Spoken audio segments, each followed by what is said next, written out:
Yang kita harus paham. Yang kedua yang kita harus mengerti, akhlak saja tanpa ilmu itu juga batil. Kenapa? Kita tidak bisa masuk surga hanya bermodal dengan akhlak semata. Banyak orang yang ngomong, udah hidup itu yang penting tidak saling menyakiti. Yang ngaji, tidak usah ngaji. Nah itu salah. Karena modal akhlak doang tidak akan bisa memasukkan kita ke surga. Sekarang mari kita bahas yang ke-8. Salah satu sikap yang terbaik ketika kita memiliki ilmu. Selamat datang dan selamat mendengarkan kajian dari Ustadz Abu Bassam Umar Mita. Semoga bermanfaat. Assalamualaikum warahmatullahi wabarakatuh. Alhamdulillah, tentunya senang sekali kita bersyukur kepada Allah dalam setiap perjalanan kehidupan kita. Kita berjalan di dalam kehidupan itu pakai 3 komponen di dalam hati kita.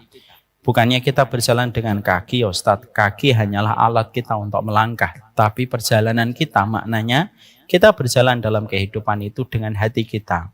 Hati kita tidak akan mampu memaknai setiap perjalanan hidupnya, menghadapi gelombang, menghadapi setiap problematika yang kita jumpai dalam kehidupan sampai hati kita memiliki 3 komposisi di dalam hati kita.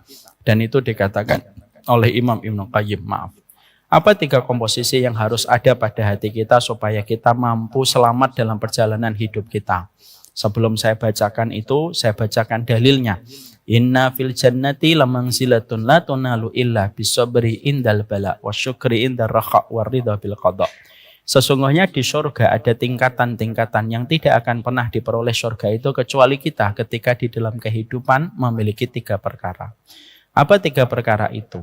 Syukurnya tanpa syarat, sabarnya tanpa tepi, dan ridhonya tanpa batas. Dan itulah yang terus kita berikan di dalam perjalanan kehidupan kita. Sabar dan syukur dan ridho itu sebagaimana KTP dan SIM yang kita bawa ketika kita keluar rumah. Tanpa salah satu di antara perkara itu biasanya nanti kita akan kesulitan menghadapi pemeriksaan polisi di luar rumah kita. Tanpa keberadaan 3 perkara itu kita akan sulit memaknai kehidupan kita. Dan maaf, kita hanya berpindah-pindah dari takdir kita untuk sabar menuju takdir kita untuk syukur. Dari takdir syukur kita menuju takdir kita untuk ridho di dalam perjalanan hidup kita. Ibu, kadang-kadang kita harus memberikan 3 perkara itu sekaligus di dalam perjalanan hidup. Kadang-kadang ketika kita melihat suami, kita bersyukur. Tapi ketika kita melihat rekening, kita bersabar. Dan ketika kita melihat perjalanan hidup kita, kita ridho. Terkadang kita melihat suami kita bersabar, melihat anak kita bersyukur. Tapi melihat rekening kita, maka kita pun harus menata keridhaan kita. Itulah kehidupan. Dan itulah yang pasti kita jumpai dan pasti kita dapati di dalam kehidupan. Inilah syukur yang terus kita berikan kepada Allah. Syukurnya tanpa syarat. Jangan bersyukur hanya karena keinginanmu sudah terpenuhi. Barulah kamu bersyukur. Itu syukurnya anak kecil. Tapi bersyukurlah kepada Allah setiap saat karena karunia yang Allah berikan kepada kita sudah cukup alasan bagi kita untuk bersyukur kepadanya. Takaran Allah tidak pernah tertukar dan takaran Allah tidak pernah salah. Takaran itu menjadi salah karena kita membandingkan takaran kita dengan takaran yang Allah berikan kepada orang di samping kita. Bersyukurlah setiap waktu, bersyukurlah setiap saatnya, memberikan kesyukuran kita kepadanya dalam setiap perjalanan kehidupan kita. Kalau mungkin ada yang berkata dan berkomentar, Ustadz, saya tuh pengennya bersyukur, tapi masih banyak doa-doa saya yang belum dikabulkan. Saya tuh ketika awal tahun 2025, saya punya permintaan 22 resolusi. Tapi yang tidak dikabulkan 25. Misal. Terus yang 5 apa itu? Maka sesungguhnya kita harus paham, kalaupun ada permintaan yang kamu panjatkan kepada Allah di awal tahun, kok belum dikabulkan oleh Allah, bukan berarti Allah tidak mampu mengabulkan itu untukmu. Karena kecil bagi Allah mengabulkan seluruh permintaan kita kalau kita sudah memohon kepadanya. Tapi terkadang permintaan kita belum dikabulkan oleh Allah karena permintaan kita di situ ada banyak kerusakan. Yang kita tidak tahu, di mana hanya Allah yang tahu. Karena Allah tahu itu kerusakan dari permintaan yang kamu panjatkan, Allah tidak mengabulkan supaya kamu selamat dari kecelakaan ketika tidak mendapatkan apa yang kamu minta. Kenapa Allah tidak memberimu gula? Padahal ibu rajin meminta gula kepada Allah dalam satu ilustrasi. Karena Allah ingin menyelamatkan ibu dari diabetes. Kenapa ibu meminta garam tetapi Allah tidak memberikan garam kepada ibu? Saya tuh minta garam sama Allah, Ustaz, tapi Allah tidak memberikan saya garam. Mungkin karena Allah ingin menyelamatkan ibu dari hipertensi. Ibu meminta emping, tapi ibu tidak pernah mendapatkan emping yang ibu minta karena supaya ibu selamat dari asam urat. Jadi semua itu ada bagian yang jelas yang Allah berikan kepada kita supaya kita husnudon sama Allah. Jangan berinteraksi kepada Allah hanya karena mendapatkan yang kita mau. Lalu kita salah berinteraksi kepada Allah hanya karena kita tidak mendapatkan apa yang kita mau. Kadang-kadang kita diuji, Bu, dengan perkara yang terkadang tidak sesuai dengan harapan kita. Di situ Allah ingin melihat apakah kita jujur beribadah kepada Allah ataukah tidak. Beberapa waktu yang lalu ada yang pernah datang kepada saya menyampaikan, saya punya orang tua Ustadz Qadarullahu yasha, sangat solih, sangat baik, sedekahnya banyak, mengumrohkan banyak, tahajudnya rajin, sholat duhanya rajin. Sampai akhirnya beliau terkena musibah, dan setelah terkena musibah seketika berubah sikapnya kepada Allah. Itu menunjukkan kepada kita, jangan beribadah kepada Allah dalam satu kondisi. Kalau kamu senang, kamu beribadah, kamu taat karena kamu ingin mendapatkan kemudahan, sekalinya kamu taat tiba-tiba mendapatkan kesulitan. Lalu kamu ragu kepada Allah yang memberikan kehidupan. Inilah yang menjadikan kita bersyukurlah setiap waktu, bersyukurlah setiap saat. Setiap saatnya kita bersyukur kepadanya di dalam setiap urusan kehidupan kita. Kita punya keinginan, Allah punya kehendak, tetapi kehendaknya Allah tidak pernah mendolimi kita. Inilah yang menjadikan kita bersyukur setiap waktu, setiap saat di dalam perjalanan kehidupan kita. Supaya kita memahami makna kehidupan tidak akan pernah kita sempurna menjumpainya sampai kita bersyukur kepadanya di dalam seluruh perjalanan kehidupan kita. Bahagialah untuk bersyukur kepada Allah dan bersyukurlah untuk mendapatkan kebahagiaan. Jangan menunggu bahagia, baru kita bersyukur. Semoga Allah membimbing kita kepadanya dan orang yang beriman tidak pernah kehabisan alasan untuk bersyukur kepada Allah. Ibu dan seluruh keluarga besar Masjid de Latinos Al-Aqsa, kita tentunya masih mempelajari panjang lebar perjalanan kita untuk berkenalan dengan ilmu. Kita tentunya paham bahwasanya ilmu merupakan materi terbaik dalam kehidupan kita. Saya mengingatkan sebentar supaya kita paham betapa butuhnya kita dengan ilmu. Setidaknya ada 4 yang saya ingatkan kembali kepada diri saya dan ibu semuanya. Kenapa kehidupan kita identik dengan ilmu? Yang pertama, karena surga itu identik dengan ilmu sebagaimana ikan identik dengan air. Tidak bisa ibu membayangkan dirinya ibu berada di taman-taman surga kalau ibu tidak pernah memberikan kelapangan duduknya di antara taman-taman surga. Sebagaimana ibu ketika tidak sekolah, ibu tidak akan bisa mendapatkan pekerjaan di Telkomsel dan Indosat kalau kita hanya bermodal dengan sekolah di TK dan SD.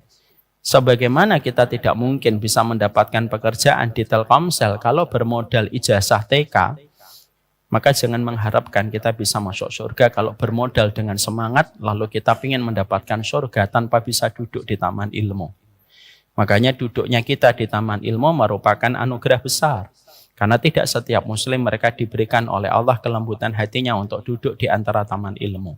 Siapapun mereka yang sudah digerakkan hatinya untuk duduk di taman ilmu, sebenarnya Allah sedang memplanning perjalanan hidupnya untuk menuju kepada surga. Allah nyamankan dia duduk di taman ilmu, karena sesungguhnya sejauh apapun perjalanan kita, seletih apapun perjalanan kita ketika menempuh ilmu, maka sejauh itulah kita berada dan dekat dengan surga dan dijauhkan dari api neraka. Maka yang pertama, ilmu itu penting di dalam kehidupan kita. Karena ilmu identik dengan surga sebagaimana ikan identik dengan air. Yang kedua, kenapa kita harus betul-betul mengagungkan ilmu? Karena sesungguhnya ilmu akan memberikan kepada kita untuk membebaskan kita dari banyak blind spot dan weakness point pada kehidupan kita. Perempuan itu titik lemahnya itu ada pada perasaan dan titik lemahnya laki-laki itu terletak pada logika. Kalau kita tidak sibuk dengan ilmu, maka perempuan akan sibuk dengan perasaannya dan pasti sibuk dengan sensitivitasnya. Ditambah lagi, sibuk dengan scrolling TikTok-nya. Dan itu tidak akan selesai. Makanya akhirnya perempuan itu kenapa harus ngaji? Karena supaya standar dia bukan standar perasaan. Kalau masih ada ibu-ibu yang mengatakan, kalau saya menyampaikan taat sama suami, lalu ibu menjawab, lihat-lihat suaminya, ini bukan standar ilmu, ini standar TikTok. Maka itulah yang menjadikan kita akhirnya paham. Orang yang sibuk dengan sesuatu yang bukan datang dari ilmu, semakin kita peroleh banyak, semakin kita kelelahan. Ibu mendapatkan informasi di Instagram, di TikTok, dengan tingkat per detiknya kita mendapatkan lautan informasi, maka storage akal kita semakin penuh. Sebagaimana hard disk di laptop, semakin banyak yang di-download, semakin akan lambat laptopnya dan perjalanan kita mengaplikasi dan mengunduh aplikasi. Sama, akal kita ini kayak hard disk di dalam laptop kita. Jangan terlalu banyak diisi informasi yang sifatnya recehan. Karena apa? Karena tidak ada yang bisa memberikan kepada kita ketenangan kecuali adalah dengan ilmu. Karena dengan ilmu memberikan kekuatan. Konten yang kita dapatkan itu dibuat tidak dengan standar jurnal, tidak dengan standar penelitian, tidak dibuat dengan standar ilmu sesuai dengan dalil.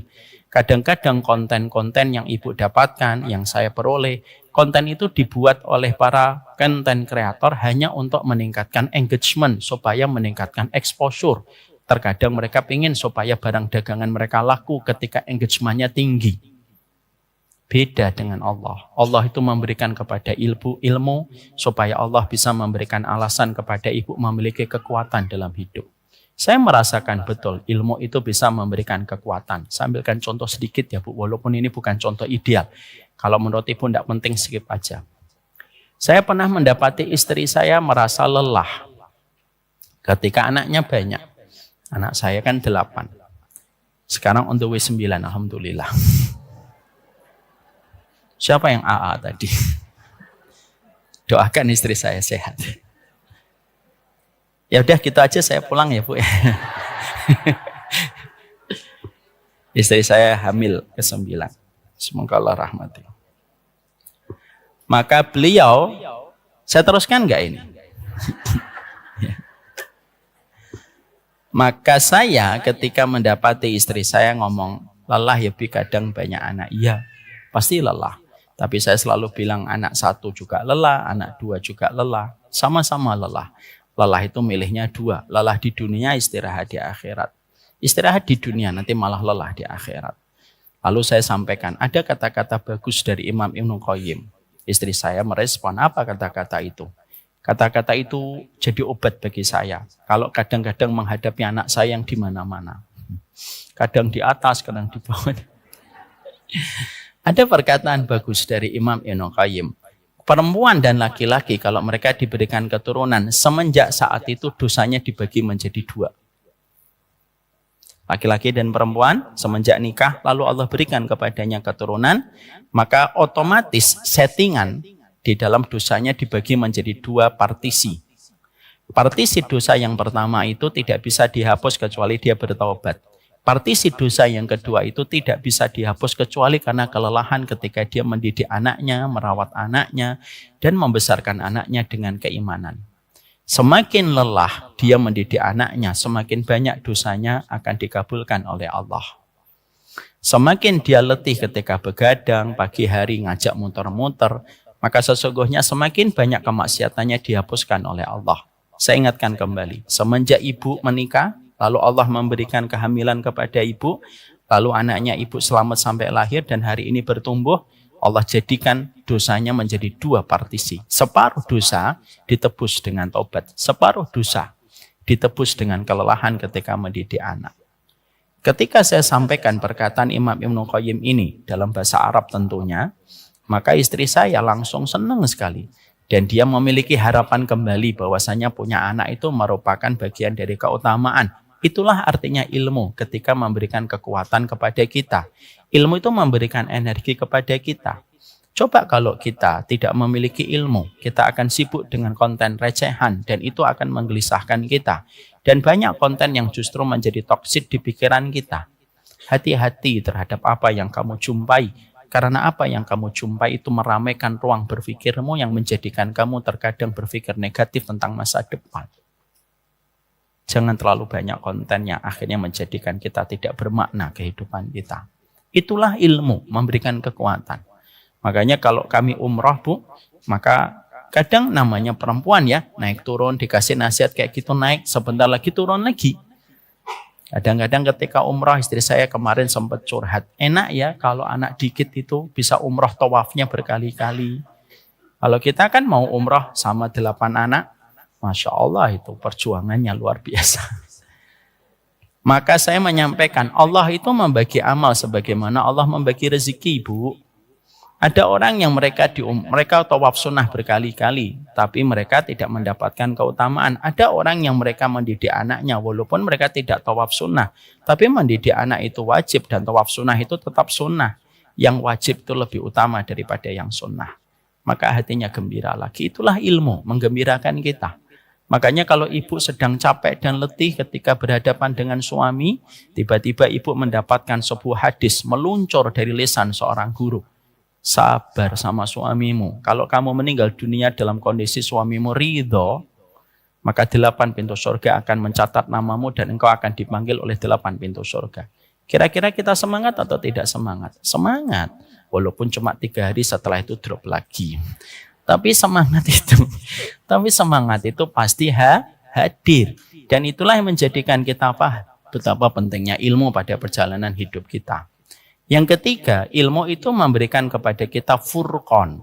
Furqan itu apa? Supaya kita bisa membedakan mana yang benar dan mana yang salah. Kalau kita tidak memiliki ilmu, kita tidak akan bisa membedakan mana yang benar dan mana yang salah. Kalau samar-samar, sebagaimana kita jalan mendaki gunung dan perjalanan sedang berkabut, kita tidak bisa membedakan mana jalan setapak dan mana itu jurang. Fungsinya ilmu menghilangkan kabut yang menghalangi titik pandang mata kita, supaya titik pandang kita semakin jelas, supaya kita tahu yang benar dan yang salah itu bagaimana, supaya kita akhirnya mengerti ini salah walaupun tampaknya dibungkus dengan kalimat-kalimat yang sifatnya itu menarik. Contoh, orang ketika seorang perempuan mengatakan, saya mah jadi perempuan gak mau punya anak, saya maunya free child. Kenapa? Supaya saya tidak menyakiti dan mendolimi anak saya. Dan saya tidak mau punya anak hanya karena saya egois. Kalimatnya tampaknya kalimat bijak. Kalimatnya seakan-akan itu merupakan angin surga. Tapi kalau kita orang berilmu, kita tahu kalimat ini salah. Jangan melawan fitrah yang Allah berikan. Kamu melawan fitrah itu kamu akan babak belur. Kok bisa Ustadz? Orang, kita bedah kasusnya. Perempuan misalkan, ketika dia mengatakan, saya tidak mau punya anak. Ini beda ya kasusnya kalau ada perempuan yang memang tidak ditakdirkan punya anak. Perempuan yang tidak ditakdirkan memiliki keturunan, kelak mereka akan memasuki pintu surga bernama pintu keridhaan. Karena pintunya surga itu ada 8. Pintu sholat, pintu puasa, pintu sedekah, pintu jihad, pintu aiman, pintu ridho. Pintu tobat, pintu memaafkan. Pintu ridho itu untuk siapa? Yang lahir jantungnya bocor. Yang dari kecil sudah membawa penyakit dari gen orang tuanya. Yang ketika mereka di dalam kehidupan nikahnya syar'i, walimahnya bagus, tidak pacaran, tapi juga tidak mendapatkan keturunan. Sebagaimana Ibunda Aisyah sampai menutup mata.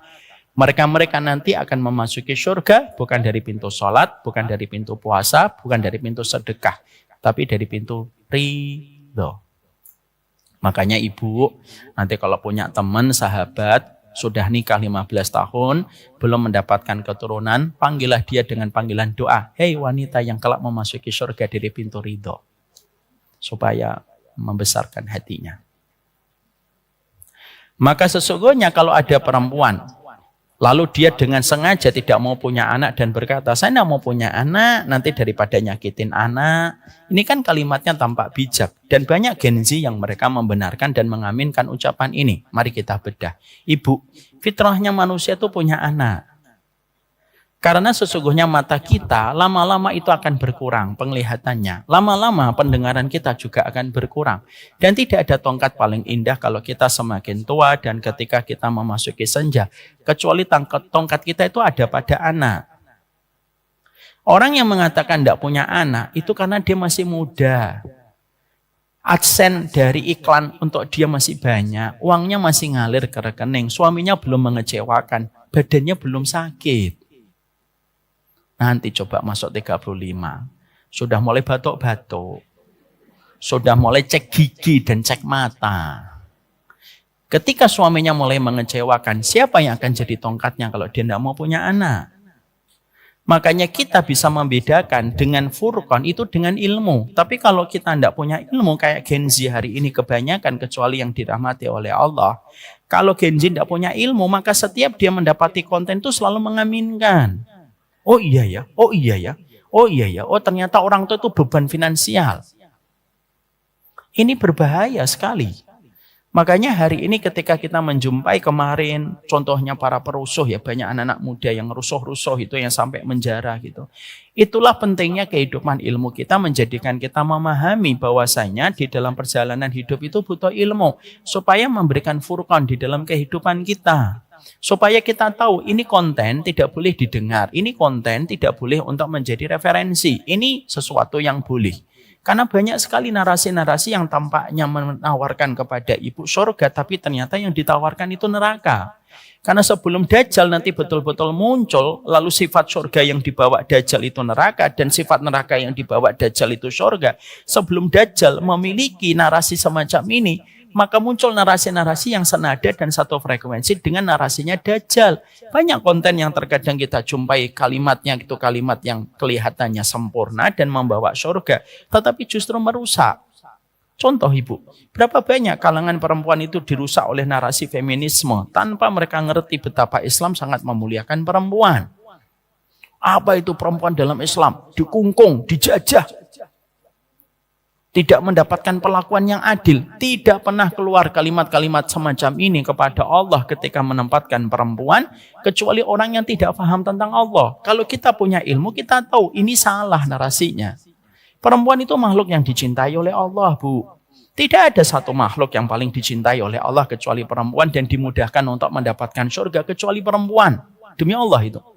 Makanya saya pernah membaca satu kitab tentang perempuan itu, saking kagumnya saya, Masya Allah. Gampangnya perempuan itu masuk surga. Saking irinya saya melihat perempuan, alhamdulillah saya nggak sampai kebablasan.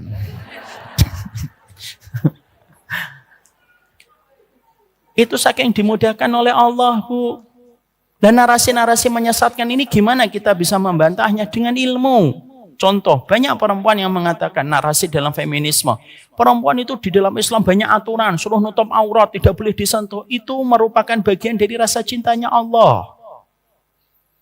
Perempuan itu dimudahkan oleh Allah, Bu. Ibu tidak perlu repot untuk datang ke masjid ketika ada panggilan sholat. Ibu cukup di rumah, sholat di rumah, ada kamar, ada ruangan kecil di kamarnya ibu. Yang ibu jadikan kamar kecil itu bukan hanya ibu menaruh pakaian, yang begitu berderet-deret itu, yang setiap ada kondangan ibu tidak ada pakaian lagi. Maka ketika ibu sholat di tempat itu namanya sholat itu makhda. Kata Nabi, sholatul mar'ati fi makhdaiha afdalu min sholatiha fi hujratiha wa sholatiha fi hujratiha afdalu min sholatiha fi dariha wa sholatiha fi dariha afdalu min sholatiha fi masjidiha. Sholatnya perempuan di makhda, ruangan kecil, itu lebih utama daripada sholatnya dia di kamarnya yang lebih besar. Sholatnya dia di kamarnya itu lebih besar, itu lebih baik daripada sholatnya dia di kamar tamunya. Sholatnya dia di kamar tamunya itu lebih baik daripada sholatnya dia di masjid. Allah mudahin, Bu. Kalau ibu pengen tahu betapa mudahnya itu, tanyakan sama laki-laki yang begitu luar biasa. Setiap waktu harus memenuhi panggilan sholat ketika berkumandang untuk datang ke masjid. Itu pun masih ditambah lagi, Ibu. Ibu dikasih oleh Allah quality time, me time. Dalam sebulan itu 1 pekan, Ibu istirahat. Laki-laki, ada nggak istirahatnya? Nggak ada, Bu. Kalau perempuan suka nanya, lagi nggak sholat, itu pertanyaan yang wajar. Tapi kalau laki-laki dengan laki-laki tidak wajar. Lagi nggak sholat ya. Apakah ibu tidak bisa merasakan getaran cintanya Allah? Sampai harus kita untuk memulung narasi-narasi dari feminisme ketika mendiskreditkan tentang Allah, ketika memberikan syariat dalam kehidupan perempuan? Kenapa kok banyak orang yang memulung narasi-narasi itu? Karena tidak punya ilmu. Ustadz, itu betul Ustadz, Islam itu diskriminatif. Itu perempuan itu dapat warisannya setengah, laki-laki dapat warisan 1. Alah, cara menjawabnya gampang kalau punya ilmu. Para ulama mengatakan gimana? Memang betul perempuan dapat warisan setengah, tapi sempurna. Laki-laki dapat warisan 1, tapi itu dibagi. Ibu punya suami dapat misalkan warisan 1 miliar. Istrinya mendekat dengan senyuman manisnya. Bang, iya, suaminya udah tahu ini apa. Sudah cair ya warisan 1 miliar. Udah. Kalau udah tahu kan bang, tahu. Maka dibagi-bagi, Bu. Misalkan dia dapat 1, mungkin dibagi untuk suaminya, anak-anaknya, pendidikan, keberlangsungan keluarganya, keberlangsungan bagaimana orang yang dia cintai. Mungkin 1/4 dia tinggal sisanya untuk dia sendiri, Bu. Dan itu pun ketika dia dapat 1, Bu, Allah hilangkan sifat bakhilnya dia kepada istrinya. Dapat 1 memang, tapi sifat bakhilnya itu dihilangkan sama Allah sama istri. Masya Allah ya Bu, nikah itu menghilangkan sifat bakhilnya laki-laki. Jangan Ibu ngomong, tapi suami saya bakhil Ustaz. Jangan dulu. Jangan dijawab dulu. Jangan dijawab dulu. Ibu saya ambilkan contoh yang paling gampang. Laki-laki, kalau dia diminta untuk traktir orang, sekali, 2 kali, 3 kali, masih bisa senyum atau tidak? Masih. Senyumnya senyum Pepsodent. Tapi kalau sudah 6 kali, 7 kali masih dimintain untuk traktir, kira-kira laki-laki sebel atau tidak sebel? Sebel, sudah tidak senyum. Ayolah bang, ayolah mak, traktir lagi. Saya udah traktir 6 kali, gantian. Itu laki-laki dengan laki-laki. Tapi pernah nggak seorang suami itu lagi makan sama ibu bubur ayam, dia mikir, saya pikir-pikir 17 tahun ya saya traktir kamu. Nggak ada. Nggak ada Bu. Sampai ibu ngaji pun, saya tidak menafikan suami semuanya baik. Tapi tidak semuanya suami itu kayak Firaun. Mobil yang ibu pakai, siapa yang membelikan? Bensinnya, etolnya. Belum lagi kalau ban bocor, siapa yang ibu telepon? Dia di kantor. Bang gimana sih ini bannya bocor? Yang disalahin suami, padahal yang pakai istri. Kita coba realistis supaya kita paham. Caranya untuk menangkal radiasi pemikiran itu penting sekali. Makanya maaf, perempuan memang dapat warisan 1/2. Tapi untuk dia, laki-laki itu dapat warisan 1, tapi dibagi. Perempuan dapat warisan, misalkan laki-lakinya 1 miliar, perempuan dapat berapa? 500 juta, tapi kan miliknya dia sendiri, Bu. Tidak ada kewajiban membelikan mobil listrik untuk suami. Tidak ada kewajiban dia untuk ngasih apapun kepada suami. Nggak ada sama sekali. Misalkan ada seorang istri dapat 500 juta, suaminya deket.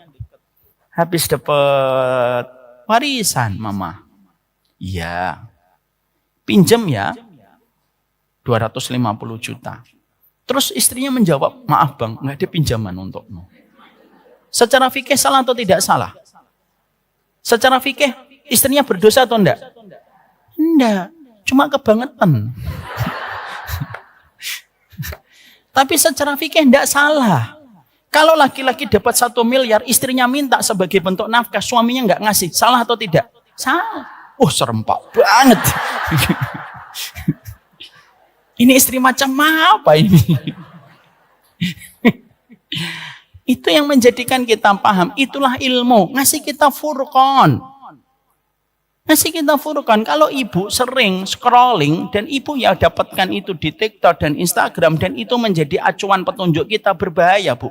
Masih ingat nggak dulu saya memberikan contoh? Berapa banyak perempuan yang asalnya tenang gara-gara postingan itu menjadi tidak tenang. Suamimu kalau pendiam ada 5 kemungkinan. Nomor 5 yang paling parah. Mesti di scrolling semua nomor 5 langsung. Artinya suaminya yang asalnya pendiam dan sudah nikah selama 15 tahun baik-baik saja menjadi orang yang akhirnya disuudonin. Padahal suaminya pendiam itu karena banyak latar belakangnya. Karena dia kuliahnya teknik mesin. Lalu ketika bekerja diterimanya di Bukaka, di Rekayasa yang berhadapan dengan mesin-mesin besar. Sampai pulang ke rumah capek Bu, dia berhadapan mesin yang nggak bisa paham dengan dirinya. Lalu akhirnya gara-gara postingan itu menjadikan kita akhirnya ragu dengan apa yang kita miliki tentang suami kita. Itulah bahayanya. Makanya Nabi sudah mengingatkan tentang zaman konten. Apa yang disampaikan Nabi dalam riwayat Muslim? Inna minal bayani lasihrun. Ingat ya, sebagian dari narasi itu sihir. Kenapa kok Nabi menyerupakan sebuah narasi itu sihir? Karena mengubah yang benar menjadi salah dan mengubah yang salah menjadi benar. Contoh kita lihat kejadian kemarin. Maaf, saya tidak membenarkan perilaku semena-mena, tidak membenarkan perilaku yang salah dari seorang anggota DPR dan pemerintah ya. Tapi yang saya sorot itu narasi itu sangat berbahaya. Orang joget bukan karena kenaikan gaji, tapi joget karena ada suara musiknya. Tapi di framingnya itu yang salah. Saya juga tidak setuju kalau ada anggota DPR itu tidak punya sensitivitas terhadap rakyat. Itu clear kita nggak boleh kayak gitu. Tapi framing itu bahaya sekali. Itulah yang menjadikan kita akhirnya paham. Inilah sibuknya kita dengan ilmu. Ilmu itu ngasih kepada ibu furqan. Sehingga ibu tidak dikontrol oleh perasaan. Kalau kita tidak punya ilmu, maka kita akan sibuk dengan perasaan kita terus. Maka kata Imam Ibnu Qayyim, yang menghalangi perempuan untuk mendapatkan surga itu bukannya Allah. Yang menghalangi perempuan untuk masuk surga itu perasaannya. Ketika tidak ditunggangi dengan ilmu. Dan sifatnya ilmu mengontrol perasaan. Makanya wanita yang sering ngaji tidak akan sama dengan wanita yang tidak sering ngaji. Selama niatnya benar, pasti beda. Makanya maaf, jangan sampai ibu sering ngaji, tapi suaminya tuh mikir dari kejauhan. Kok istri saya ngaji sudah 15 tahun masih sama aja ya. Itu yang ketawanya keras, semoga diampuni. Jangan sampai semacam itu. Sehingga akhirnya ilmu memberikan kepada kita furqan. Yang terakhir yang kita harus pahami, apa pentingnya ilmu di dalam perjalanan kehidupan kita? Ilmu pentingnya dalam perjalanan kehidupan kita itu apa? Menjadikan setiap ibadah kita menjadi bermakna ketika kita mendapatkan ilmu di dalam perjalanan hidup. Sehingga dengan ilmu itulah menjadikan kita akhirnya mendapatkan keberkahan di dalam perjalanan kehidupan kita. Itulah ilmu. Dan itulah yang menjadikan kita memahami betapa dahsyatnya ilmu di dalam perjalanan kita. Tapi kita ketika mendapatkan ilmu di dalam kehidupan ini tentunya harus memberikan adab dan akhlak yang terbaik. Maka itulah yang menjadikan kita mempelajari apa sih yang kita harus lakukan supaya kita mendapatkan ilmu dan supaya ilmu betul-betul memberikan keberkahan di dalam kehidupan kita. Mari kita menuju kepada akhlak kepada ilmu. Kita menuju kepada akhlak yang 8. Kita insya Allah hari ini kita selesaikan akhlak kita sama ilmu sebelum nanti kita membahas tentang karakter penuntut ilmu. Nomor 8, perjalanan kita ketika menuntut ilmu di dalam kehidupan kita. Perjalanan kita ketika menuntut ilmu. Perjalanan kita ketika menuntut ilmu memiliki akhlak dan memiliki perhiasan. Perhiasan itu menghiasi setiap apapun yang kita kenakan di atasnya. Sama dengan kita, sesungguhnya ketika kita punya tangan ada permata yang menghiasinya. Ilmu pun membutuhkan perhiasan dan perhiasan ilmu itu terletak pada akhlak yang kita berikan. Ilmu tanpa akhlak maka itu pastinya rusak. Kenapa? Ilmu tanpa akhlak itu menjadikan seseorang itu rusak amal ibadahnya, amal solihnya ketika dia tidak memiliki akhlak yang baik. Ya, ibu memiliki ilmu yang bagus tapi akhlaknya berantakan, pasti rusak. Pasti akan suka ngeremehin, pasti suka akan merendahkan orang, suka bicara apa adanya, dan tidak pernah menakar setiap ucapan dan sikapnya kalau kita tidak memiliki akhlak. Semuanya membutuhkan akhlak. Kita bertamu saja ada akhlak yang harus kita perhatikan. Bertamu tanpa akhlak hanya menimbulkan fitnah dan bisa menumbuhkan dosa. Kalau kita bertamu tanpa akhlak. Makanya maaf ya, ibu tahu contohnya kalau kita bertamu. Kita kalau bertamu itu akhlaknya banyak, Bu. 1, kalau kita bertamu jangan terlalu sering.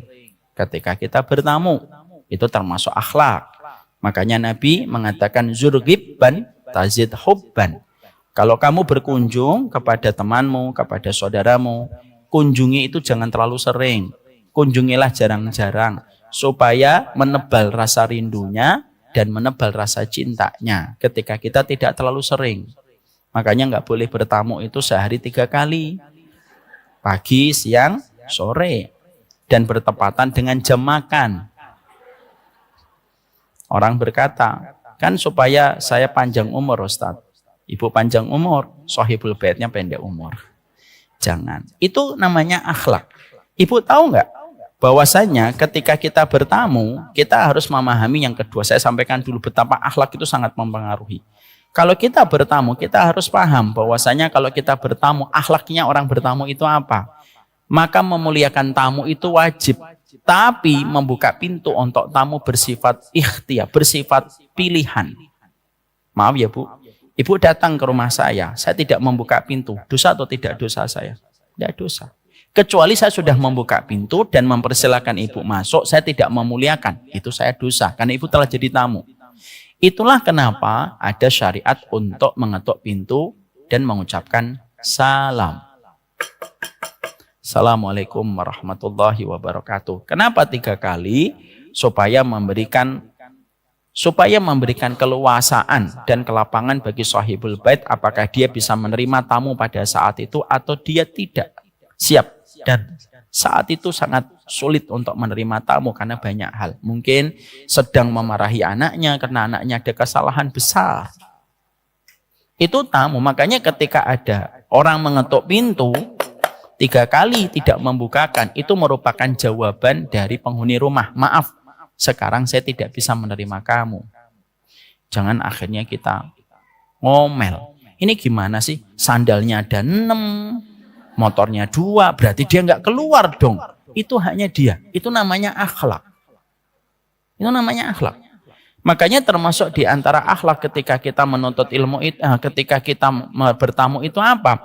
Kalau mengetuk pintu, itu jangan di depan pintunya langsung. Kenapa? Supaya ketika pintunya terbuka, ibu tidak langsung melihat ke dalam rumahnya. Karena sebagian orang menempatkan rumah itu ruang privasi. Saya ini orangnya introvert, Bu. Saya paling tidak suka dalam rumah saya kelihatan banyak orang. Setiap orang beda-beda. Kalau saya nggak kayak gitu, itu terserah ibu. Tapi setiap orang beda-beda. Makanya sebagian orang itu menempatkan rumah itu aurat. Makanya itulah kenapa dalam Islam itu dibahas. Kalau ngetok pintu, jangan di depan pintu langsung. Supaya ketika dibuka pintunya, kamu tidak langsung melihat ke dalam. Geserlah ke kanan, geserlah ke kiri. Supaya tidak perlu kelihatan apa yang seharusnya tidak perlu kamu lihat. Makanya kalau kita ngetok pintu tidak kunjung dibukakan, jangan ngintip di kaca nako. Mana ini orangnya? Itu menyakiti. Paham di sini, Bu? Ternyata hanya bertamu saja, itu ternyata ada adabnya. Bertamu itu mulia, pahalanya besar, dan termasuk bab silaturahim atau silatul ukhuwah. Tapi kalau kamu lakukan tanpa adab, maka itu menjadi dosa. Ini analogi sederhana. Kalau kita bertamu saja, ada sederet adab yang harus kita perhatikan, apalagi ketika kita menuntut ilmu.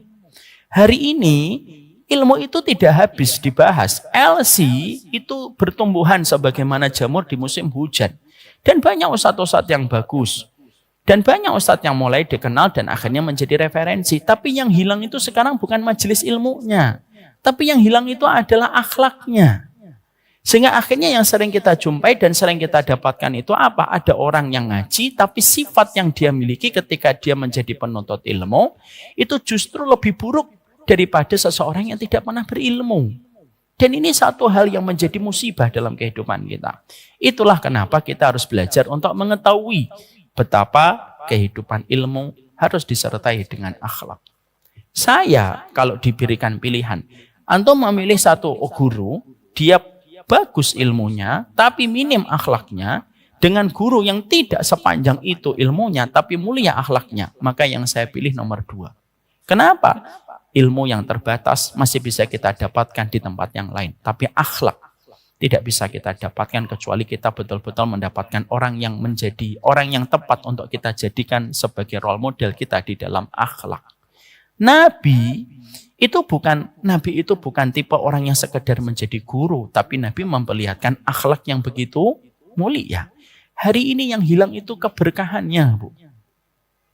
Makanya hari ini yang kita sedihkan itu apa? Kadang-kadang masjid itu akhirnya yang kita sedihkan itu menjadi tempat kita untuk membuat kelompok-kelompok.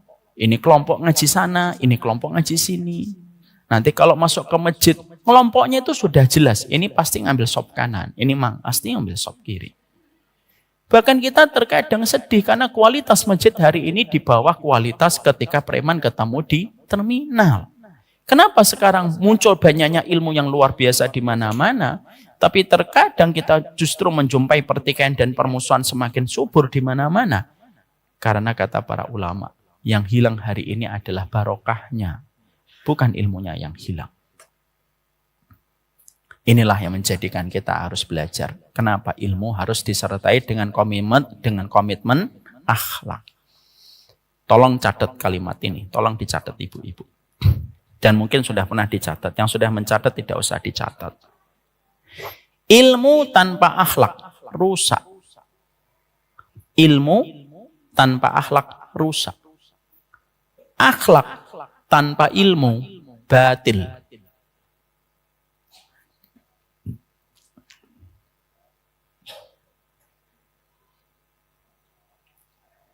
Ya, dan itu harus kita mengerti. Makanya kalau ada orang mengatakan, saya punya ilmu, nggak terlalu penting akhlak saya. Itu pasti rusak. Makanya Nabi mengatakan di dalam hadis yang sahih, akhlak yang buruk itu merusak amal ibadah. Itu sebagaimana cuka ketika merusak madu. Ini kita harus paham. Yang kedua yang kita harus mengerti, akhlak saja tanpa ilmu itu juga batil. Kenapa? Kita tidak bisa masuk surga hanya bermodal dengan akhlak semata. Banyak orang yang ngomong, udah hidup itu yang penting tidak saling menyakiti. Yang ngaji, tidak usah ngaji. Nah itu salah. Karena modal akhlak doang tidak akan bisa memasukkan kita ke surga. Sekarang mari kita bahas yang ke-8. Salah satu sikap yang terbaik ketika kita memiliki ilmu,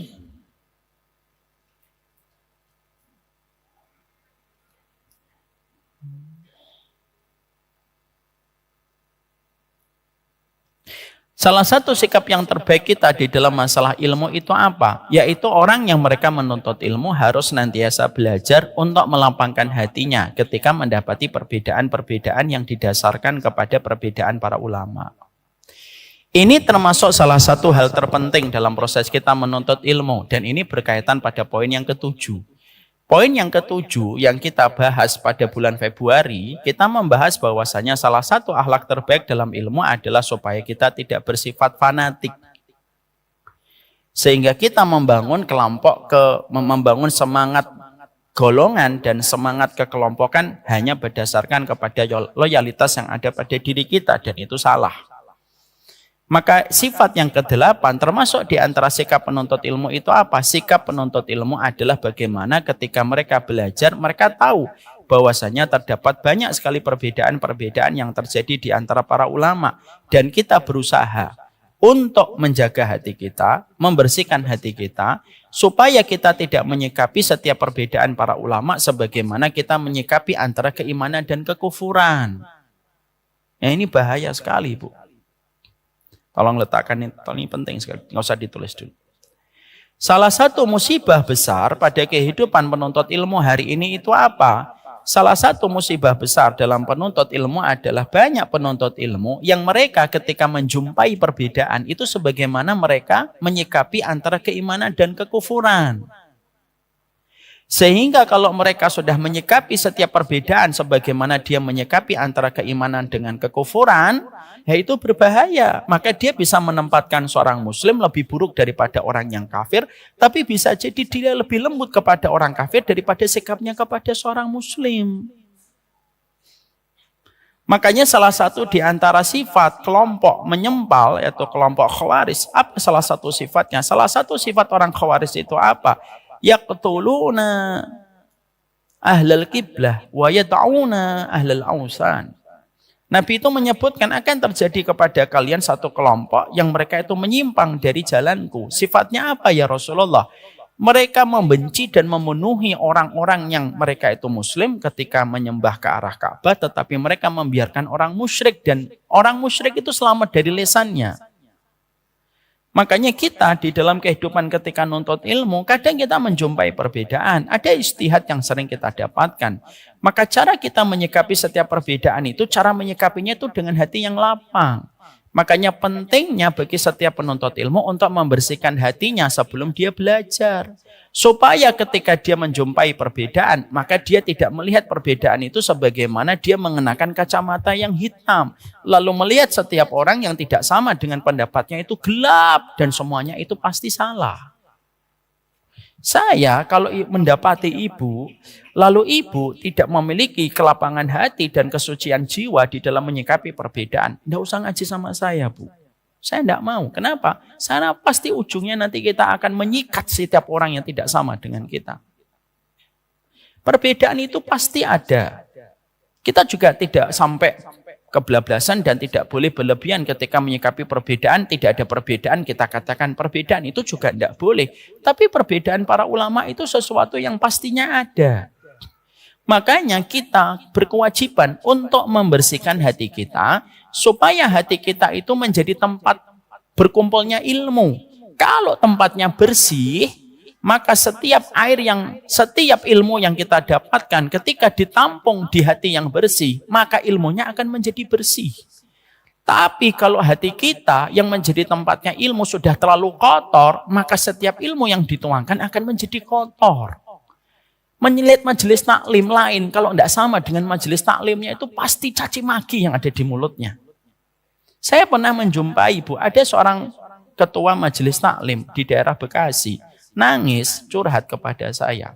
Ustadz, majelis taklim kita dikatakan sebagai majelis lalat. Karena terlalu banyak ustadz. Saya bilang tidak usah dipersoalkan, Bu. Tapi kenapa selalu muncul di banyak tempat dengan pola yang sama? Begitu gampang orang untuk menyindir dan gampang orang untuk mencibir terhadap setiap apapun yang berbeda dengan apa yang dia pelajari. Karena hatinya kotor. Saya ambilkan ilustrasi. Ini hatinya ibu.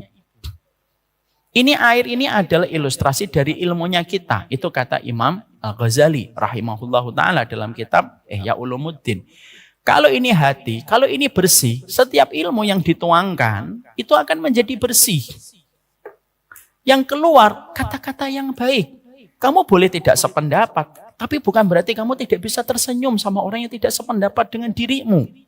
Saya terus terang, Bu, wallahi, saya pernah negur ada salah satu anak muda.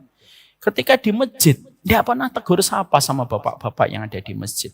Masuk keluar masjid bermuka masam. Saya tegur baik-baik. Mas, kalau di sini, di masjid kita, di komplek kita, ini ke masjid komplek Baitur Rahman nih, Komang Pratama. Kantung nggak ngaji sama kita tuh nggak ada masalah. Tapi senyum dong sama bapak-bapak yang lain. Salaman kalau antum keluar. Nggak apa-apa antum ngaji dimanapun terserah, itu pilihan hatinya antum. Nggak ada pemaksaan di dalam kita belajar. Tapi senyum, tegur sapalah, hormatin orang. Karena kalau antum nanti meninggal dunia dan antum dibawa ke sini, ya kita-kita juga yang akan nyolatin antum. Ya Alhamdulillah baik. Beliau menerima kalimat saya dan saya sampaikan dengan cara lembut dan saya tidak sama sekali meninggikan suara saya. Maka setelah itu baik beliaunya. Tegur sapa, senyum, ngobrol. Walaupun mungkin ketika ada pengajian yang menurut dia tidak sependapat dengan dia pergi, tidak ada masalah itu. Tapi cara kita menyikapi orang itu jangan sampai akhirnya membangun loyalitas hanya berdasarkan kepada kelompok. Dan begitu gampangnya, kalau ibu pengen tahu sifat dan karakter seorang yang sudah terkena fanatisme itu apa, lesannya akan gampang mencibir ketika berbeda dengan apa yang dia pelajari, dan dia akan kesulitan untuk menghormati orang lain.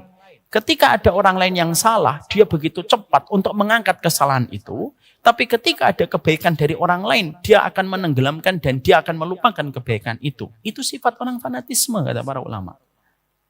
Kita belajar, Bu. Ayo kita belajar berdasarkan dalil yang sahih, berdasarkan kepada ilmu yang benar. Tapi mari kita memiliki hati yang bersih.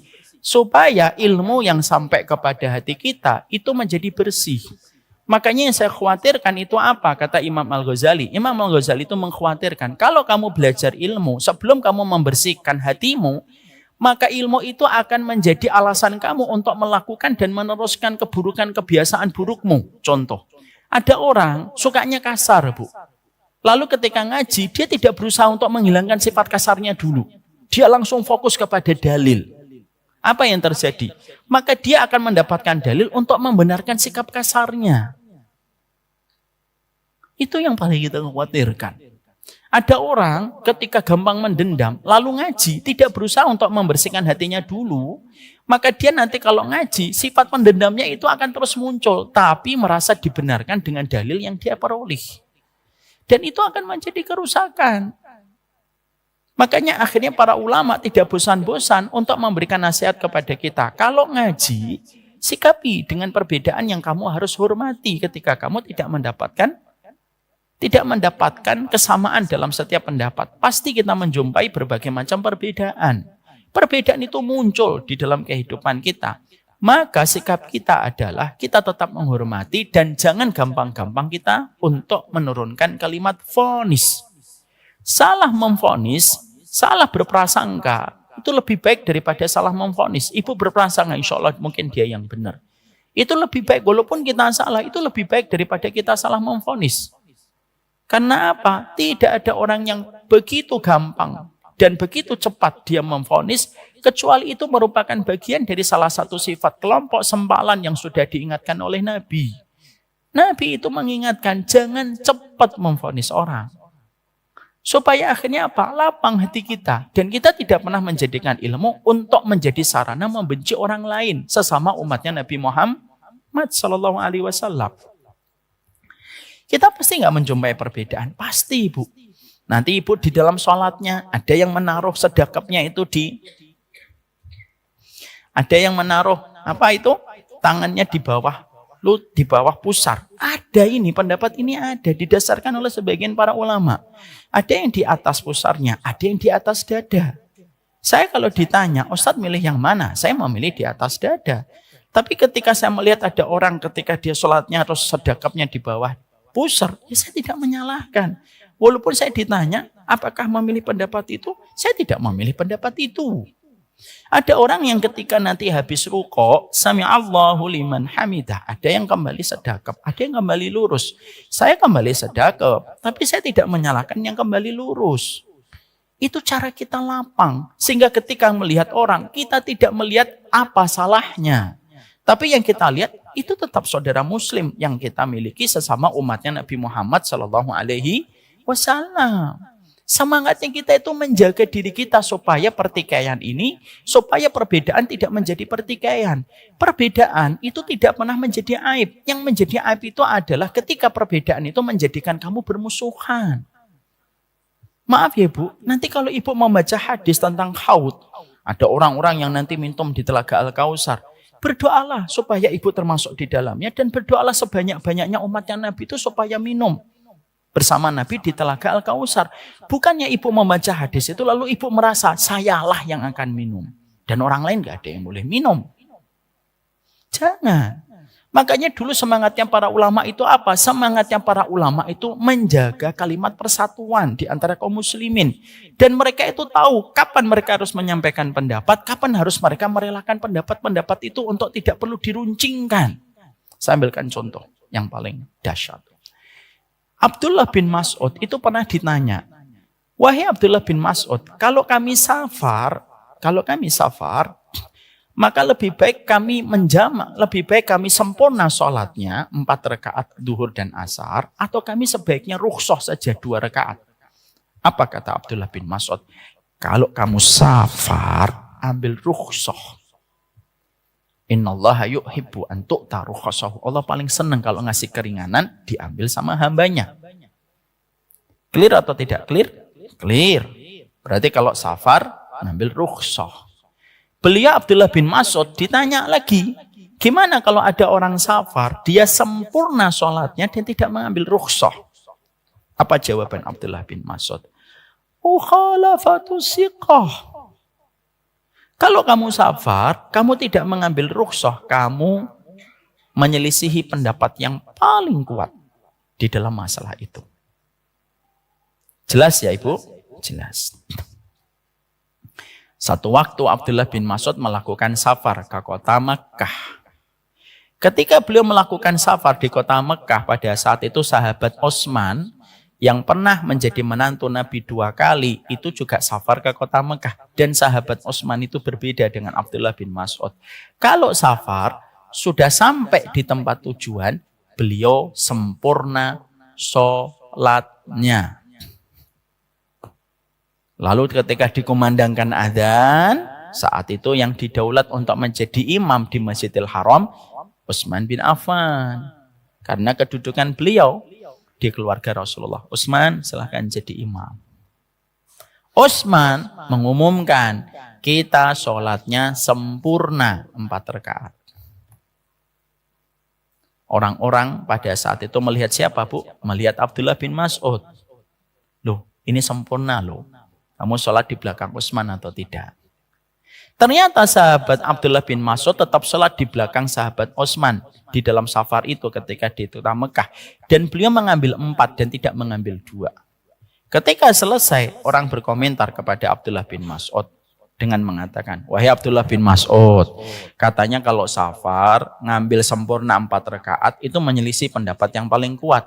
Tapi kenapa kamu melakukan itu dan kamu melakukannya di belakang Utsman? Kenapa kamu tidak mengambil 2 rakaat? Perhatikan, Bu. Jawaban dari Abdullah bin Mas'ud, al-khilafu syarrun.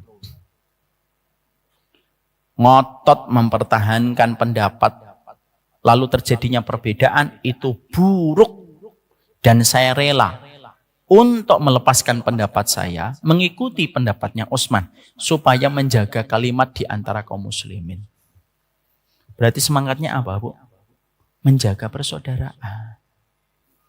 Hari ini yang hilang itu adalah bagaimana kita menjumpai gesekan itu luar biasa.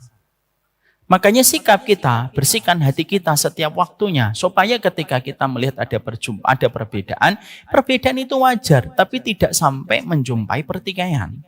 Maaf ya Bu, di kantor kita banyak kedatangan orang. Ada habaib pernah datang, ada kiai juga pernah datang. Ada lulusan Madinah itu juga bareng-bareng datang banyak. Kita terima Bu, kita ngobrol. Bukan berarti semuanya kita harus cocok. Tapi dengan kita ngobrol, kita tahu kapan menempatkan perbedaan, kapan tidak mengarah kepada pertikaian. Kalau kita sudah menghalalkan pertikaian, maka kita akan menghalalkan permusuhan. Dan apa yang terjadi kalau kita sudah menghalalkan permusuhan? Setiap orang akan berlumuran kehormatannya di lisan kita dan jempol kita. Dan akhirnya kita mudah untuk menjatuhkan kehormatan orang. Ustadz Fulan nggak jelas, Ustadz Fulan syubhat, Ustadz Fulan bid'ah, Ustadz Fulan nggak sesuai sunnah. Terus begitu gampang. Tanpa kita sadari, yang sebenarnya kita komentari itu terkadang masalah-masalah khilaf yang tentunya tidak kita mengerti ketika kita tidak menjaga diri kita untuk menghormati setiap perbedaan. Itulah pentingnya kita. Kalau menjadi penuntut ilmu, sikapi dengan benar. Kalau ada perbedaan, sikapi ada perbedaan itu. Kecuali kalau tidak ada perbedaan. Nah itu tentunya harus kita sikapi dengan tegas. Ustadz, bagaimana pendapat Ustadz tentang orang yang berhaji masuk gua? Ya itu ada perbedaan para ulama. Ya enggak ada perbedaan para ulama di situ. Ustadz, bagaimana menyikapi orang yang memahami bahasa semut? Nah itu ada perbedaan para ulama. Ya enggak ada perbedaan para ulama di situ.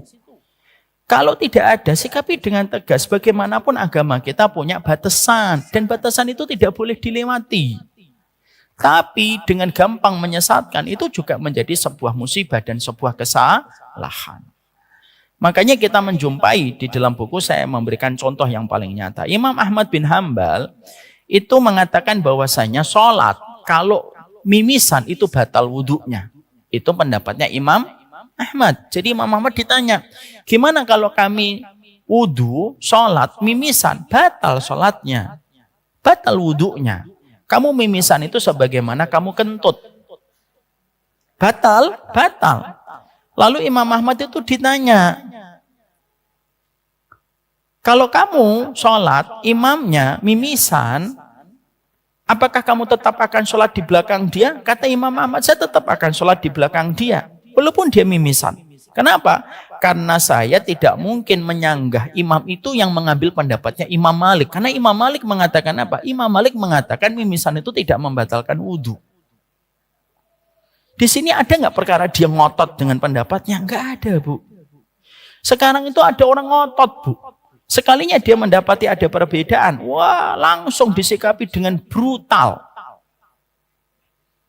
Itu yang salah dalam kehidupan kita. Dan inilah yang akan menjadi sebuah musibah dalam perjalanan kehidupan kita. Kalau kita menyikapi setiap perbedaan dengan cara yang brutal. Akhirnya apa? Kita menjatuhkan kehormatan. Dan berulang-ulang saya menasihati kepada diri saya sendiri dan kepada kita semuanya. Menjatuhkan kehormatan seorang muslim hanya karena kita memiliki sikap brutal ketika mendapati perbedaan. Itu dosanya lebih parah daripada zina. Itu lebih parah daripada zina. Masa Ustaz? Iya. Mana dalilnya bahwasanya dosa ketika menjodohkan kehormatan itu lebih parah daripada zina? Nabi mengatakan kalau kamu makan riba, itu yang paling ringan dari riba itu apa? Yang paling ringan dari riba itu adalah berzina dengan ibunya. Lah riba itu 72 pintu. Yang paling tinggi dari dosanya riba, yang nomor 72 itu apa? Yang paling berat dari dosa riba itu apa? Menjatuhkan kehormatan seorang muslim. Bukannya itu ngeri, Bu. Jadi ada orang PSK sampai berhari-hari dia zina, itu dosanya lebih ringan daripada kita mencaci maki orang, lalu kita jatuhkan kehormatannya dia.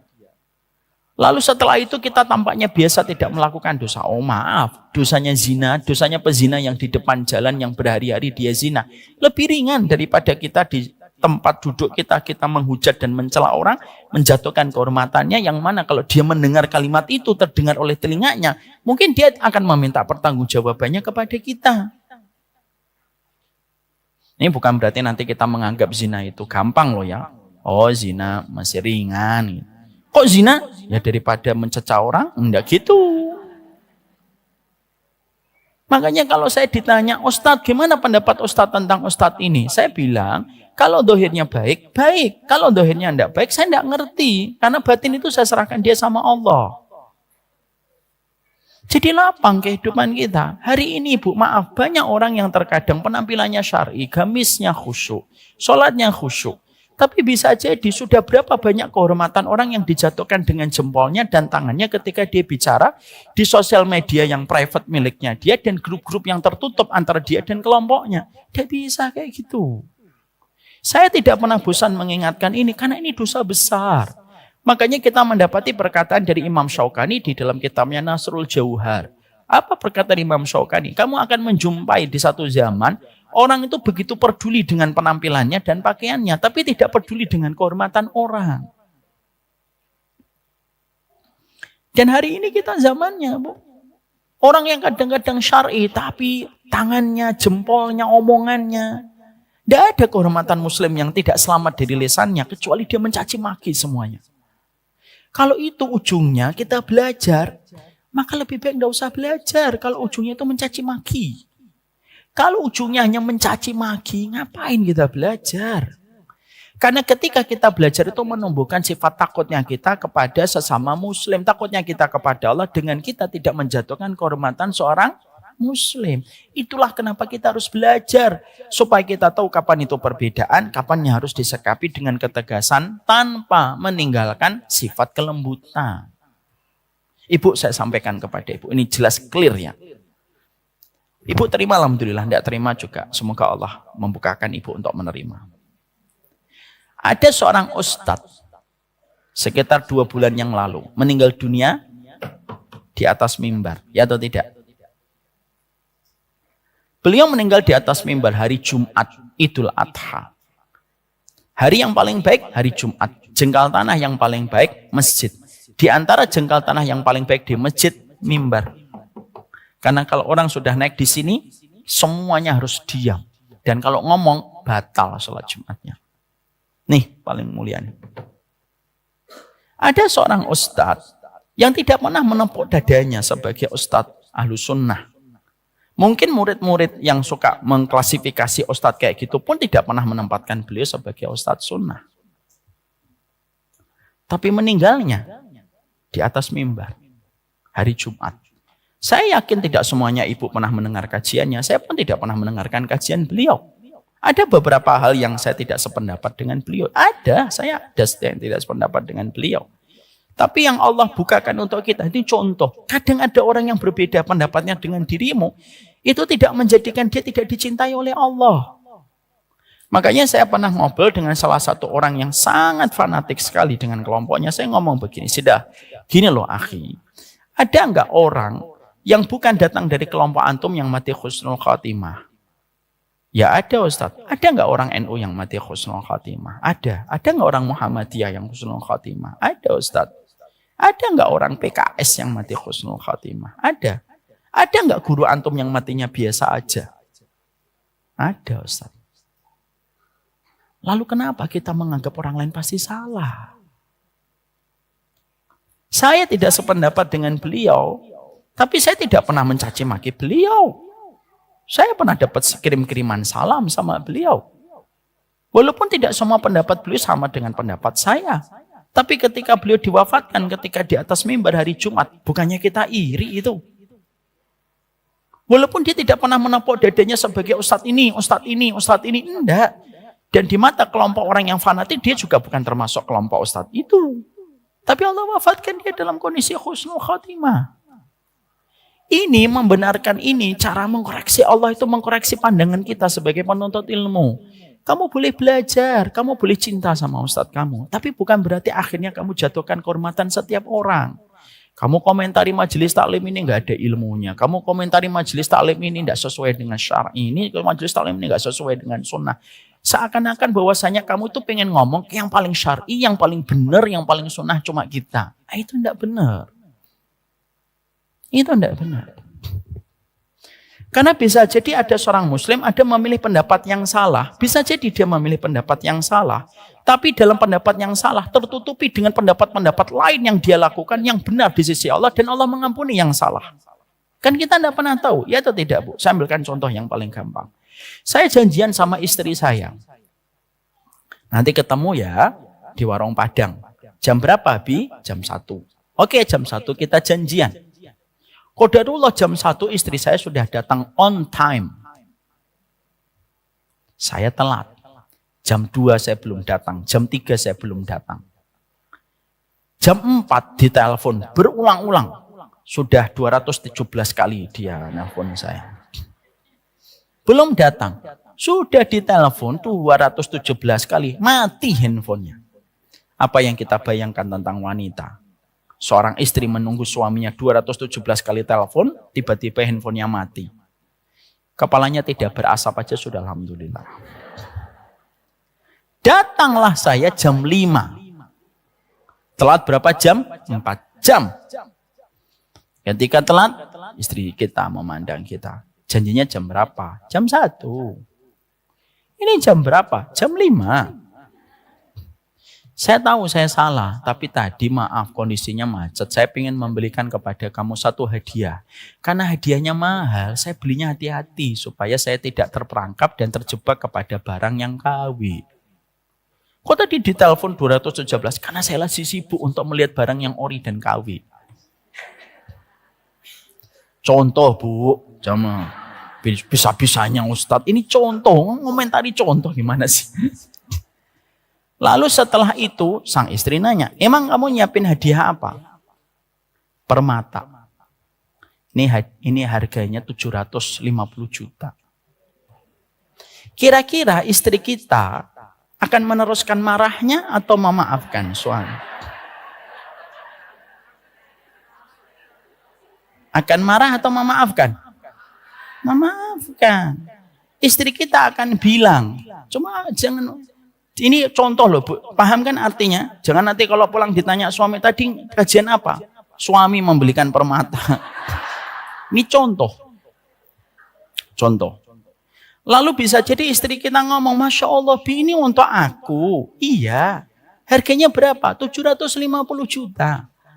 Istri kita akan ngomong apa? Lain kali Bi, telatnya 9 jam. Paham analogi ini?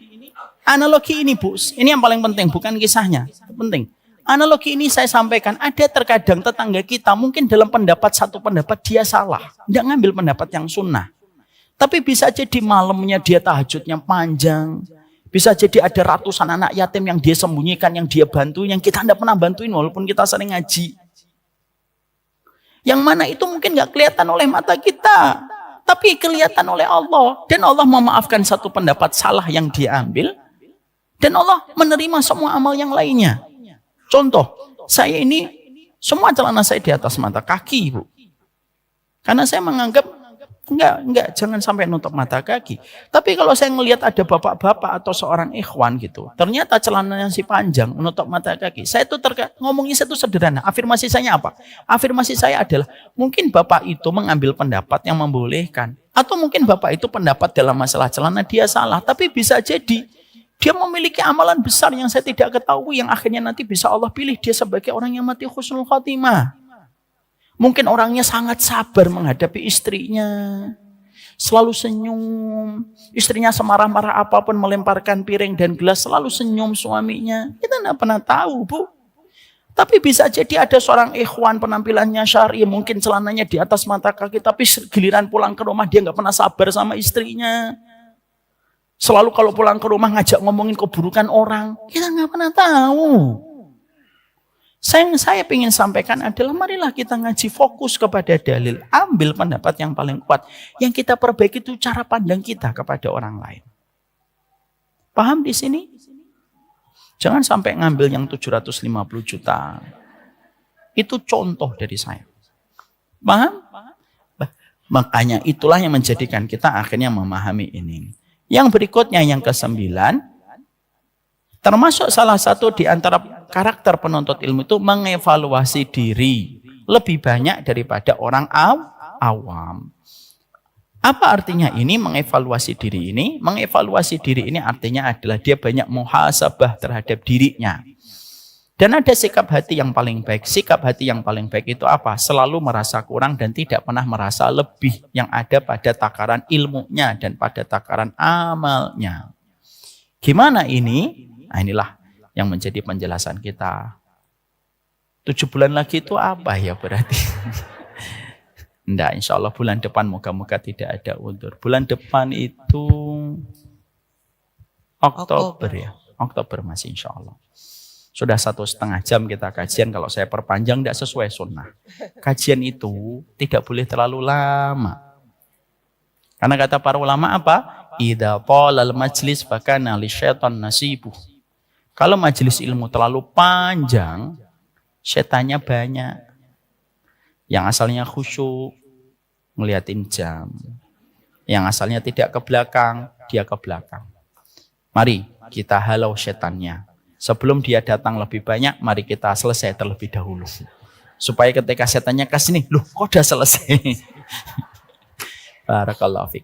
Saya akhiri kajian kita pada kesempatan hari ini. Berarti quote apa yang kita bawa, pastikan hati kita bersihkan setiap waktunya. Imam Al-Ghazali itu mengatakan, orang yang mereka itu menjadi penuntut ilmu adalah orang yang paling dituntut untuk membersihkan hatinya. Supaya ilmu tidak dijadikan pembenar sikap buruknya. Supaya ilmu tidak dijadikan pembenar karakter buruknya di dalam dia menuntut ilmu. Semoga kita dijauhkan dari sikap mendolimi dan didolimi oleh orang lain. Allahumma inna na'udzubika an nudlim au nudlam.